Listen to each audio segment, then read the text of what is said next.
নমস্কার, আপনারা একটা ভিডিও দেখায় আপনাদেরকে। দেখুন ভিডিওটা। ইনি হচ্ছেন বাংলাদেশের একজন সুনামধন্য বক্তা। Inner millions of follower. Listen to him. মেনে নিতে পারছি না।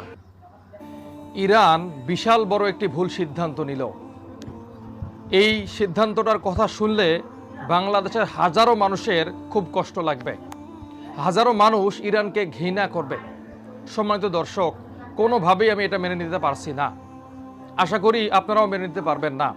সম্প্রতি ইরানের পররাষ্ট্রমন্ত্রী আব্বাস আরাকচি ঘোষণা দিয়েছে যে ভারতের তেলের ট্যাঙ্কারগুলোকে তারা নিরাপদে হরমুজ প্রণালী পার হতে দিবে। অথচ দ্বিতীয় ইসরায়েল কিন্তু ভারত। এই ভারত কিন্তু গোপনে ইসরায়েল ও আমেরিকাকে সাহায্য করছে। ইরানের উচিত ছিল ভারতের যতগুলো ট্যাঙ্কার আছে এগুলোকে জ্বালিয়ে পুড়িয়ে ছারখার করে দেওয়া, কেননা এরা মুসলিমদের শত্রু। কিন্তু ইরান কি ভেবে কি চিন্তা করে ভারতের জন্য হরমুজ প্রণালী খুলে দিল আমার বুঝে আসে না। আমি কোনোভাবেই এটা মেনে নিতে পারছি না। এই যুদ্ধে ভারত প্রকাশ্যে কিছু না বললেও অবশ্যই তারা গোপনে ইরানকে ধ্বংস করার জন্য নানান ষড়যন্ত্র করেছে। আমাদের সকলের মনে আছে, গাজাকে ধ্বংস করার জন্য সেনাবাহিনী পাঠিয়েছিল ইসরায়েলকে, আর সেই সেনাবাহিনীরা গাজার হয়ে মুসলিমদের উপর গণহত্যা চালিয়েছে। এই গণহত্যাকারী ভারতকে কি ভেবে যে হরমুজ প্রণালী খুলে দিল ইরান আমার বুঝে আসে না। তো সম্মানিত দর্শক, এই সিদ্ধান্ত আমার মোটেও ভালো লাগেনি। এটাকে আমি ঘৃণা জানাচ্ছি এবং ইরানের উপর থেকে আমার আসলেই মনটা উঠে যাচ্ছে। তার এমন সিদ্ধান্তকে আমি কোনোভাবেই মেনে নিতে পারছি না। তবে তাদের যদি অন্য কোনো বিষয়ে কথা হয়ে থাকে সেই বিষয়টা ভিন্ন, তবে প্রাথমিক অবস্থায় আমি কোনোভাবেই এটা মেনে নিতে পারছি না। ইরান বিশাল বড় একটি ভুল সিদ্ধান্ত নিল। এই বাঞ্চোতগুলো বক্তা কিভাবে হয় বাংলাদেশে? লেবরা কত বড় বাঞ্চোত, দুটো লাইন ঠিক করে বলতে পারে না। ভারত গাজাতে সেনা পাঠিয়েছিল, সেটা গাজার হয়ে, সেই সেনা ভারতীয় সেনা গাজার হয়ে গাজাতে গণহত্যা চালিয়েছে। শুনুন কি বললো। ও বলল যে ভারত গাজাতে সেনাবাহিনী পাঠিয়েছিল, জানি না কবে পাঠিয়েছিল, সেটা গাজার হয়ে গাজাতে গণহত্যা চালিয়েছে। আমি ঠিক বলছি তো? আমি নিজে কনফিউজ হয়ে যাই মাঝে মাঝে। ভারত সেনাবাহিনী পাঠিয়েছিল ইসরায়েলের সঙ্গে, ইসরায়েলের যুদ্ধ করার জন্য, ইসরায়েলের সঙ্গে গাজাতে যুদ্ধ করার জন্য, কিন্তু সেই বাহিনীটা গাজাতে গিয়ে গাজার এগেনস্টে, গাজার পিপলের মধ্যে উপর গণহত্যা চালিয়েছে, গাজার হয়ে গাজার লোকেদের উপর গণহত্যা চালিয়েছে। জাস্ট শুনুন আপনি একবার। আর সেই সেনাবাহিনীরা গাজার হয়ে মুসলিমদের উপর গণহত্যা চালিয়েছে। এই গণহত্যাকারী ভারতকে জাস্ট ভাবুন কত বড় গান্ডু হতে পারে কেউ। মুখ চোখ দেখছেন, কনফিডেন্স ঠিকরে বেরিয়ে যাচ্ছে। আমাদের ইউপিএসসি পাশ করা, 10 বছর 7 বছর ধরে পড়াশোনা করে ক্ষেত্রে ক্ষেত্রে ইউপিএসসি পাশ করা আইএএস আইপিএস অফিসাররা, আইএফএস ইন্ডিয়ান ফরেন অফিসাররা, এদের কাছে কিচ্ছু না। এরা বালের মাদ্রাসায় বালবিচি পড়বে 15-16 বছর বয়সে, কোনটা উপর দিক, কোনটা নিচের দিক, কোনটা ডান দিক, কোনটা বাঁ দিক পড়বে। তারপরে এরা এসে আমাদেরকে ফরেন পলিসির উপর জ্ঞান দিবে, সেটা আমাদের শুনতে হবে। জাস্ট দেখুন ওরা মাদ্রাসায় কি পড়ে। মাথার দিককে বাম দিক বলে, মাথার দিককে উপরের দিক বলে, পায়ের দিককে নিচের দিক বলে। कौन है ये लोग? कहां से आते हैं? আমি যাব, তুমি যাবে, সে যাবে, কে যাবে? হুইল গো, হুইল গো, হুইল গো, কে খাবে, কে?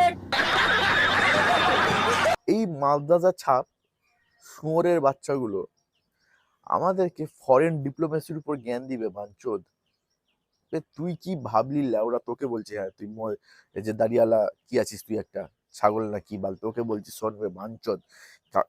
ইগনোর করতে করতে তোরা ভাবছিস তোরা সব থেকে হন্য হয়ে গেছিস। তোরা একটা বোকা চোদা, তোরা একটা গান্ডু, তোরা একটা ছাগল চোদা লোক। সালা ভারতের একটা ডিপ্লোমেসি আছে, বুঝতে পারলি তো? ইরান এখন শোন, আমি কেন বলছি ইরান কেন ছাড়লো, ইরান কেন ভারতীয় তেলের ট্যাঙ্কারকে ছাড়লো। ইউকে আর সরি, ইসরায়েল অ্যান্ড আমেরিকার সঙ্গে অফিসিয়ালি লড়ছে, এবং আমেরিকা ইসরায়েলকে আনঅফিসিয়ালি সাপোর্ট করছে France, UK, Poland, yes, Poland এবং আদার ক্যাথলিক কান্ট্রিগুলো। ঠিক আছে, এটা প্রিয় ধর্মযুদ্ধ চলছে। এখন ইরানকে সাপ্লাই দিচ্ছে সমস্ত কিছু মেটেরিয়াল, ইরানের কাছে এতটা দম নাই। ইরানকে সমস্ত কিছু আনঅফিসিয়ালি সাপ্লাই দিচ্ছে চায়না অ্যান্ড রাশিয়া।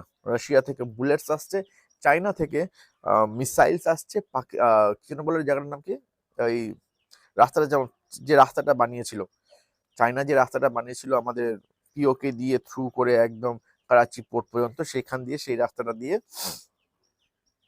আপনার মিসাইল ফিসাইল গুলো সব ইরানে যাচ্ছে। এবং একই সময়ে পাকিস্তানের একটা ডিপো থেকে আমেরিকি ড্রোনস, আমেরিকি ফাইটার প্লেন সমস্ত কিছু অপারেট করছে ইরানের এগেনস্টে।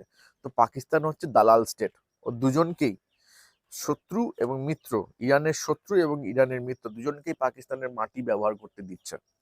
কিন্তু এইখানে আমেরিকা আর পাকিস্তান দুজনেই জানে যে একই রাস্তা দিয়ে যাচ্ছি, তবুও একসঙ্গে লড়ছে না, কারণ লড়লেই থার্ড ওয়ার্ল্ড ওয়ার শুরু হয়ে যাবে। এইবার এইখানে যদি ইরান ইন্ডিয়ার উপর অ্যাটাক করে দেয়, তো ইন্ডিয়া হচ্ছে fourth the most powerful country. যদি এখানে অ্যাটাক করে দেয়, ইরান সামলাতে পারবে তো? কারণ ইন্ডিয়া তো ছোটখাটো বোম মারে না, পুচকি পুচকি একটা বিল্ডিং ভাঙার মতো বোম মারে না। ইরান বোম মারবে, মানে ইন্ডিয়া বোম মারবে, ইন্ডিয়া তো ছোট ছোট পুচকি পুচকি বোম মারে না, ইন্ডিয়া বোম মারবে, একটা গ্রাম উড়ে যাবে। ইরান সামলাতে পারবে তো? ইরান এটা খুব ভালো করে জানে, কারণ ইরান, ভারত যখন সার্জিক্যাল স্ট্রাইক করেছিল পাকিস্তানের উপর, তখন খুব ভালো করে দেখেছিল ইরান যে ভারত কি করতে পারে, যে ভারত একটা এসি টার্মিনাল দিয়ে ব্রাহ্মস ঢুকিয়ে দিতে পারে। এটা কিন্তু ইসরায়েল আমেরিকা পারে না, ভারত পারে। আর কেন ভারতের সঙ্গে লড়ছে না ইরান, সেটাও জেনে নেওয়া উচিত তোমাদের। আমাদের যে প্ল্যাটফর্মগুলো আছে না, যে সুখোই 30 MKI, ওগুলো রাশিয়ান বিল্ড। ঠিক আছে, টেকনোলজি হচ্ছে ইসরায়েলি, ফ্রান্স টেকনোলজি ওর ভিতরে তৈরি। ঠিক আছে, মিসাইলগুলো হচ্ছে ইউরোপ অ্যান্ড আমেরিকার। বুঝতে পারছো তো? ওই প্লেনে কোনো খামতি নাই, তো ওর সঙ্গে লড়া যাবে না, ওই প্লেন থেকে ব্রহ্মস ছাড়া যায়।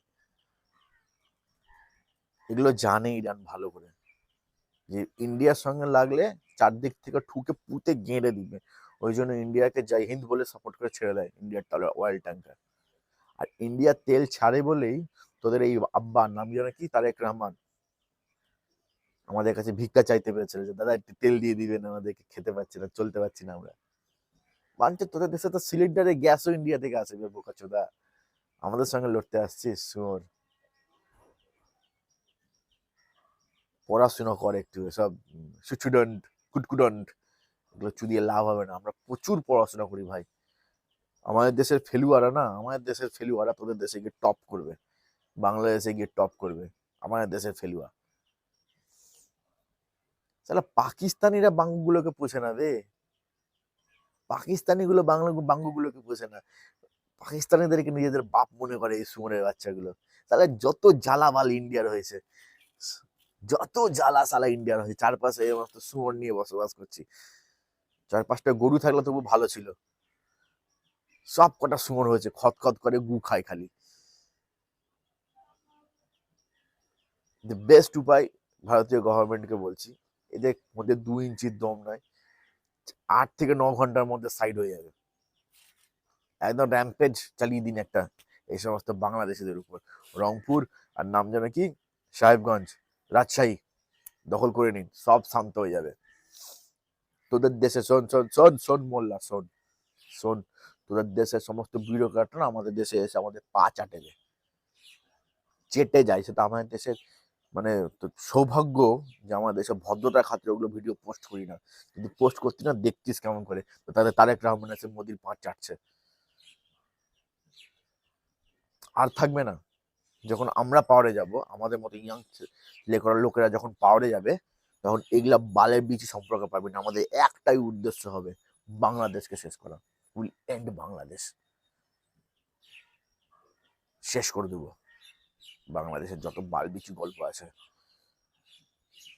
গাড়ি যখন 4-5টা বার্তা পড়বে না, তোদেরকে মারতে একে চালাবো, তোদেরকে বাসের কঞ্চি দিয়ে তোদের দখল করে নেবো বাংলাদেশ। গানে যখন ছাটিয়ে 4-5টা বাত্তা মারবো না বাংলাদেশি গুলাকে, সব আব্বা আব্বা আব্বা থেকে বাবা বলা শিখে যাবি। জয় হিন্দ, বন্দে মাতরম, হর হর মহাদেব।